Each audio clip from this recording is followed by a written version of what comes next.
This week's video is brought to you by my original manga, Amaranth Angels, which is now funding on Kickstarter. In a future where humanity is expanding into space, Sai Nishizawa is a starfighter pilot prodigy, flying alongside her big sister and their close friend. However, after a sudden tragedy, Saya only wants to run as far from a cockpit as she can. Fade, however, has other ideas. You can read the entire prologue chapter which details the events leading up to Saya's decision on Webtoons now for free, and my Patreon subscribers get to read ahead. Amaranth Angels combines my love of anime like Girls on Panzer with my love of the space battles, specifically the starfighter battles, in Star Wars. If you enjoy Girls on Panzer, High School Fleet, and the military moe genre in general, and love exciting action-packed space dogfights, you'll love this too. It's currently funding on Kickstarter with just under 7 weeks left to go, so go check out the various reward tiers and add-ons. We've got an alternate cover version, standees, and several exciting premium tiers. It's been a ton of fun to write and see come to life through my artist's awesome work, and I can't wait to share it with you. Give the campaign a look, and back it today. Now, onto the video. Doing something a bit out of the ordinary today, in that we're not talking about something from an anime. However, it is, as it usually is here, something I genuinely like. Sort of. Star Wars was once very near and dear to me, but, as many have in recent years, I've fallen out of love with it and moved on. Too much terrible content will do that. However, there are still some things I will always enjoy, and a couple of those have the potential to even, temporarily, bring me back in. One of those, probably the biggest in fact, is the topic of today's video. The one and only Grand Admiral Thrawn. He's been one of my favorite characters, not just in the Star Wars franchise, but one of my favorite fictional characters of all time, for a while now. So the fact that he's going to be appearing in the new Ahsoka series, and played by Lars Mikkelsen, who provided the now iconic voice of Thrawn in the Star Wars Rebels cartoon, is really the only thing keeping me watching an otherwise pretty mid show. Well, that and a certain homicidal droid. But I'm not here to talk about that show, and not just because my brilliant blue friend still hasn't actually made his appearance. I'm here to talk about this brilliantly written character who, despite most often being cast as a villain, is, in actuality, a heroic character. Now, just to be clear, when I say that my thesis is that Thrawn is a heroic character, I don't necessarily mean to say that he's the hero in all his appearances. Obviously, he's often placed in the role of villain, or at least an antagonist. And he does work well in that role, as a very, very formidable adversary to any hero, be they Jedi, pilot, or general. I'll pause here for a quick spoiler warning for all of the Thrawn books, the originals, those in the new canon, and the Star Wars Rebels show. Also, for any confused Star Wars fans, this clip is from Girls on Panzer. Go watch it. Now, back to Thrawn.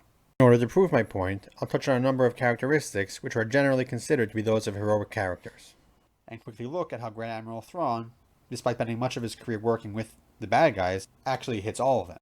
This isn't necessarily a comprehensive list of characteristics, and a character doesn't necessarily need to possess each of these qualities to be heroic, but these tend to come up most often when defining a heroic person, so I think it makes a good set of criteria to look at Thrawn through. Courage is probably the single most important trait of a hero, or at least the one we think about first, for obvious reasons.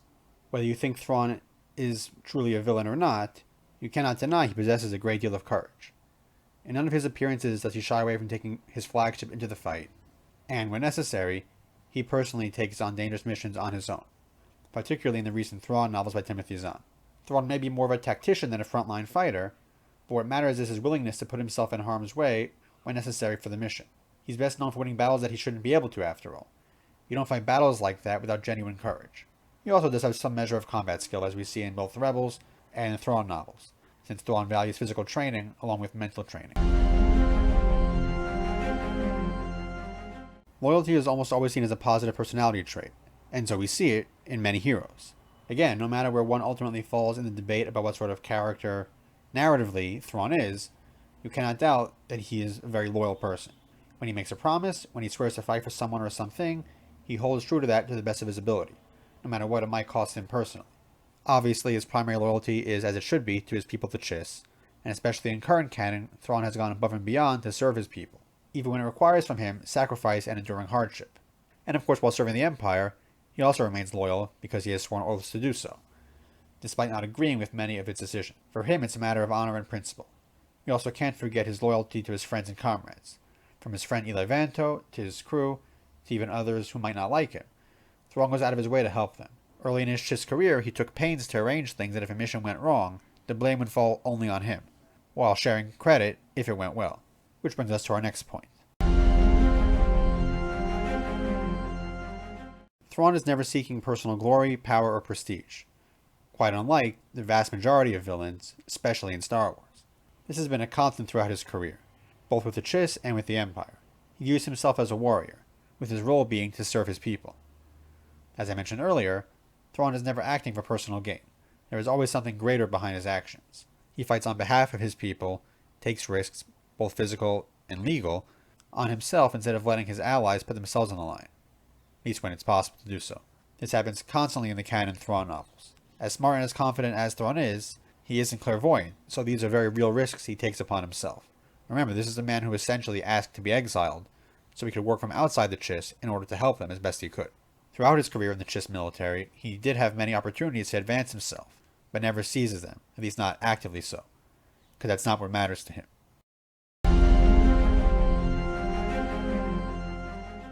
It's very easy for people as brilliant as Thrawn is to become self-centered and arrogant, or at least become visibly frustrated with the less intelligent people around him. We really never see this with Thrawn, and even when he might become irritated, such as at certain stupid Imperials, it's strictly because of the effect on the mission, not anything coming from a personal place of annoyance. Again, Thrawn never acts for personal gain, nor seeks praise. He's more than happy to defer to others who might have greater knowledge of a situation, even when he needs to cede some measure of authority in the process. While great heroic leaders do need to be strong personalities and confident in their abilities in order to get things done, humility is what helps prevent them from becoming self-absorbed and despotic, as it does with Grand Admiral Thrawn. Honesty and integrity are also key components of heroic characters most of the time. These are traits we expect all good people to have, to be honest. The integrity to hold to one's beliefs and convictions, even in the face of strong opposition, is something to be admired. Thrawn, again, hits this mark. He is honest almost to a fault, only utilizing deception in a military context when necessary. And if and when he makes promises to anyone, even enemies in many cases, he holds to them as best he can. While there can of course be utilitarian reasons for this, it's not the sole reason for Thrawn. He values truth, and so expects it from himself as well. His integrity when it comes to standing by his convictions is part of why he earns the loyalty of so many, even of those who didn't initially like him. Any good tactician needs to have a fair amount of patience, since that lets the tactician properly execute plans without letting their emotions or other factors influence them. However, Thrawn displays another level of patience, the one that a leader needs to have, with regard to his subordinates. He does not begrudge the fact that they might not be at the same level of intellect as he is, and, while he is demanding, does not punish them for honest mistakes. He seeks to elevate those around him, in no small part because giving them the chance to do better themselves will help ensure the success of more missions. He's not like many other Imperial commanders who kill subordinates who mess up on a whim. Even the harsher version of Thrawn in the old canon didn't execute a crewman who failed. He killed the supervisor who trained him poorly, and then did not acknowledge his mistake, making excuses instead.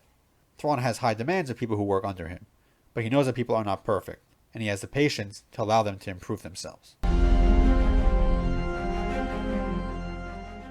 This might surprise some, especially if their only exposure to Thrawn is in Rebels, where, unfortunately, he wasn't portrayed as well as he is in Timothy Zahn's books. That is, that this seemingly cold, calculating man has a shocking amount of compassion and empathy for others, be they his subordinates, civilians caught in the middle of a battle, or even his enemies at times. His interaction with Night Swan in the Thrawn novel speaks volumes about just who Thrawn is, how much respect he has for even his foes, and how he in fact does care about preserving life, even when they are on the opposite side. Both navies he's fought for in his career, the Chiss and the Empire, have elitist, if not supremacist, ideologies when comparing themselves to aliens. But while Thrawn puts the lives of his own people and subordinates first, as he should, he takes great pains, where possible, on multiple occasions, especially in the recent books, to preserve all life. All life except for the truly evil enemies he fights, that is. This isn't the kind of approach that an evil person, a villain, would have, especially not in Star Wars. This is part of why I, like many, had some issues with the way Thrawn was portrayed in the Rebels show, where he was shown as a harsher person and perfectly willing to bombard civilians or order someone to die right in front of him. Given the right situation, even the true Thrawn, as written by Timothy Zahn, might do so, but only in a situation where the alternative would lead to even more loss of life. And of course, we cannot forget wisdom. A true hero needs at least some measure of that, and again, you can't argue that Thrawn does not possess a massive supply of wisdom. Not just intelligence, but wisdom. Between his insights on how to make enemies into friends, his ability to both appreciate and learn from the art of various cultures to understand and, if necessary, defeat them, and of course his tactical brilliance, Thrawn is easily one of the most intelligent and wise people in Star Wars. Take some time to listen to more of his quotes from the recent audiobooks, narrated by the great Mark Thompson. There is true wisdom in much of what he says, and of course credit to his creator for imbuing that in him. As I write this video, I'm realizing just how much there is to be said about how Thrawn truly embodies each of these heroic characteristics. I could probably do full videos on just about any one or two of these, going into more detail of his career from the books, on how he absolutely displays these heroic traits. For now, though, I think I've made a good case for my thesis. Mithra Nuorodo, just Senior Captain, Imperial Grand Admiral, is, despite how it may appear at times, and despite who he might answer to, a heroic individual. I sincerely hope that this is understood by those writing the Ahsoka show, and that they don't try and destroy his character by turning him into just another evil Imperial. Thrawn really is beyond that. Truthfully, while his death in the original Legends trilogy was in its way poetic and fitting, I think the only fitting death for the Thrawn we've been introduced to in the new canon trilogies would be similar to that of the great British Admiral Lord Horatio Nelson, a death in action on the battlefield while leading his great fleet to a crushing victory over his mortal enemies. That true evil that Thrawn knows is out there. An evil so great that he saw Emperor Palpatine as a preferable alternative. Let me know in the comments if you'd like me to do more videos talking about Thrawn, because I really could go on all day. As I mentioned in the start of the video, he's not only one of my favorite Star Wars characters, but one of my favorite fictional characters, period. I hope I did him justice in this short video, and that the Ahsoka show does as well. If you enjoyed this video and like to support me in what I do here, the best way to do that right now is to go back to Amaranth Angels Kickstarter, my single biggest creative project yet. You'll be getting a great original manga in return, one which I hope will be a worthy addition to the military moe genre we all enjoy so much, and just a fun starfighter adventure for everyone to enjoy. There'll be some cool reveals, and potentially new add-on options added over the course of the campaign, so make sure to watch the space. And as always, if you have any thoughts on this video or just anything Thrawn related you'd like me to talk about, definitely share them below in the comments section. I'd love to hear them, and I do my best to read all the comments, and I respond to as many as I can eventually. And don't forget to subscribe so you don't miss any future uploads. That's all for now, so until next time.